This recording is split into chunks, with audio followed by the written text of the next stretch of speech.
It's salmon season. Here in the Pacific Northwest, salmon is the king of seafood. It's packed with nutrition, has a strong but delicate flavor, and a flaky texture, making it an approachable choice for many of us. Now I'm going to take this king salmon and make 3 levels of salmon dishes, ranging from an easy sheet pan dinner to something that you'd see in a nice restaurant. This is 1 ingredient, 3 levels. We're going to start by filleting the fish. Using a sharp knife, cut along the backside and belly of the fish until you reach the bone.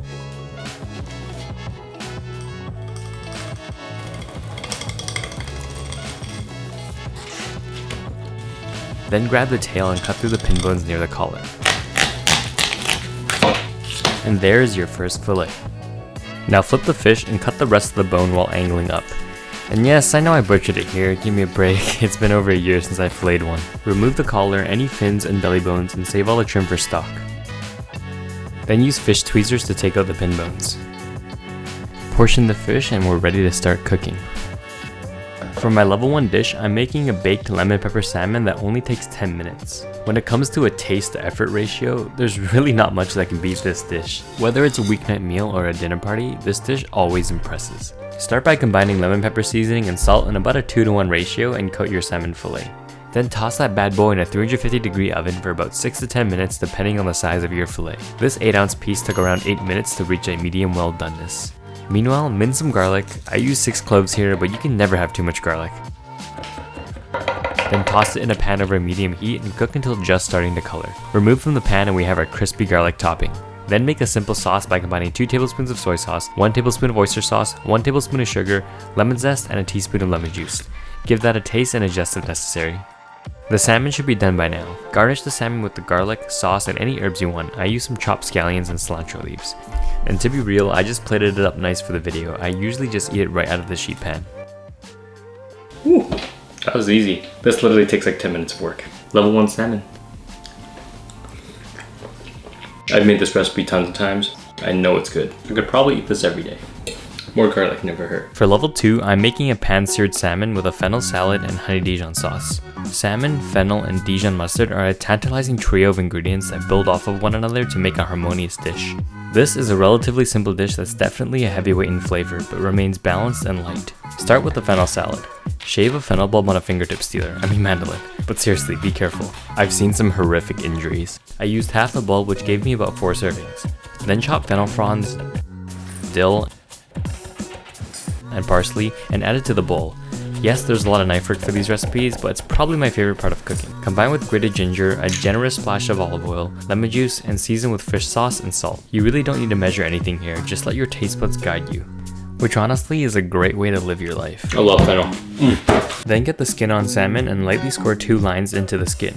This is going to help it keep in contact with the pan when searing to get it crispy. Season it with salt on both sides and wrap in a paper towel to dry and temper while we prep the mise en place for the Honey-Dijon sauce. Finally, chop the peel of half of a preserved lemon. If you don't have this, just use lemon zest. Then dry capers with paper towel, smash and mince them.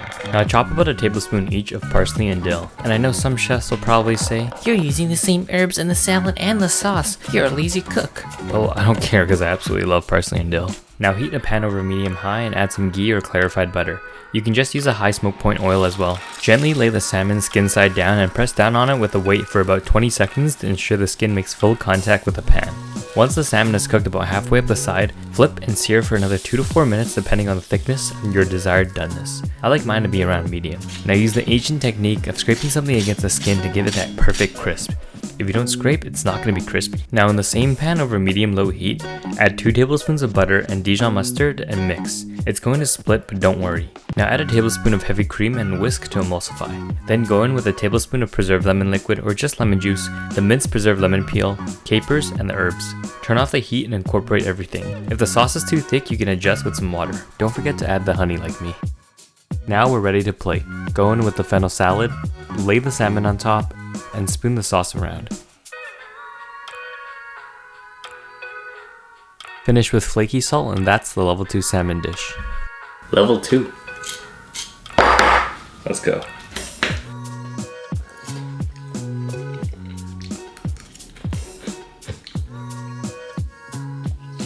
All these components just work so well together. Dijon, fennel, dill, parsley, lemon. It's just a harmonious combo.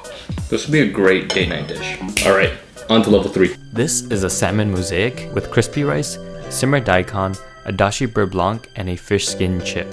I wanted to make a dish that used every part of the salmon as well as amplified the salmon's natural fattiness and umami. Through the use of Japanese and French techniques, I synergized clean flavors to produce a thoughtful dish with varied texture and taste. This dish takes 2 days to make, so buckle up. On day 1, start with making a salmon dashi.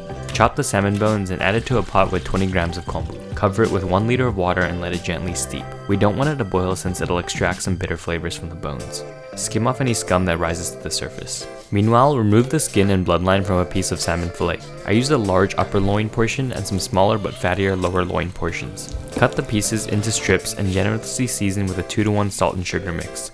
Then place in the fridge for 30 minutes to cure. Afterwards, rinse the salmon and pat dry. Now take the skin and trim off any excess meat and fat. This step is crucial for the skin to puff up while frying. Trim it into rectangles and place in a dehydrator at 140 degrees Fahrenheit until it's dry, about 4 hours.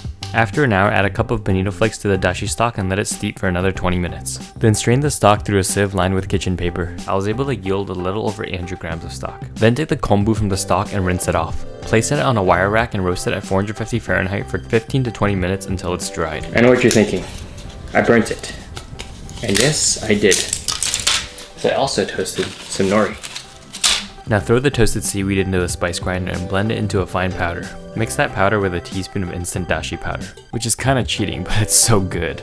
I should have done this earlier, but I ended up cutting my salmon again to get 10 equal strips of 100 grams each. Cover the salmon strips with the enhanced seaweed powder, then lay 3 to 4 layers of plastic wrap on your work surface. Lay the salmon strips on and roll it up tight. Knot one side and use the other to get it even tighter. Now cook the salmon rolls sous vide at 122 degrees Fahrenheit or 50 degrees Celsius for 30 minutes. After that, immediately transfer it to an ice bath and place it in the fridge overnight to set the shape.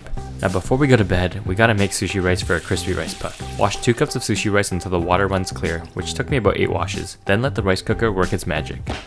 Sponsor me, Zojirushi.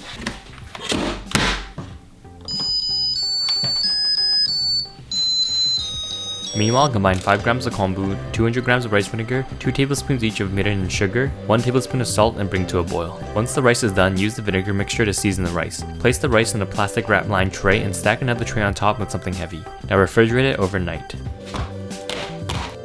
It's day 2 and we just have a few more things to do before we're ready to eat.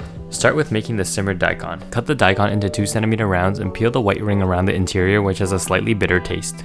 I trimmed the daikon to 7 cm, which is the diameter of my salmon mosaic. Trim off the sharp corners for presentation as well. Then take 600 grams of fish dashi and combine it with 50 grams of soy sauce and 30 grams of mirin. Add the daikon and gently simmer until soft, which takes about an hour. Make sure to flip it halfway through. I'm covering it with a parchment lid or cartouche to slow evaporation and keep the daikon submerged. Now make the dashi beurre blanc by taking 200 grams of the salmon dashi and reducing it by half. Then add 10 grams of heavy cream and bring it to a boil. Turn the heat off and emulsify in 100 grams of cold cubed butter. Season with salt, rice vinegar, and lemon juice. Then add about an 1/8 teaspoon of xanthan gum to stabilize the sauce and thicken it slightly. You want it to still be slightly runny. Now it's time to fry. Heat a pot of oil to 350 degrees Fahrenheit and submerge a piece of dried salmon skin with 2 tweezers. It should puff up almost instantly. Use the tweezers to get your desired shape and remove it from the oil once it stops bubbling, about 10 seconds. Season with a mixture of salt and dashi powder. Then cut the pressed sushi rice into 7 cm circles using a ring mold. Fry at 350 until golden brown, about 5 minutes, and season with salt. Now it's finally time to assemble. Take the salmon mosaic out of the fridge and use a sharp knife to cut it into 1.5 cm rounds. Then stack it on a plate with simmered daikon and the crispy rice. Place the fish skin chip on the plate rim and top the salmon with a few drops of lemon juice and flaky salt. Spoon the dashi beurre blanc around the plate and bon appetit. Look at that. Ooh, look at those layers.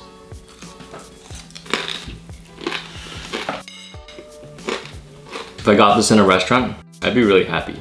I really like that dashi beurre blanc. If you make anything on this plate, you gotta make that sauce. I love the temperature contrast between the salmon and the rest of the dish. It really highlights the natural salinity of the salmon, as well as all the umami components we put into the other aspects of the dish. Chef's kiss worthy.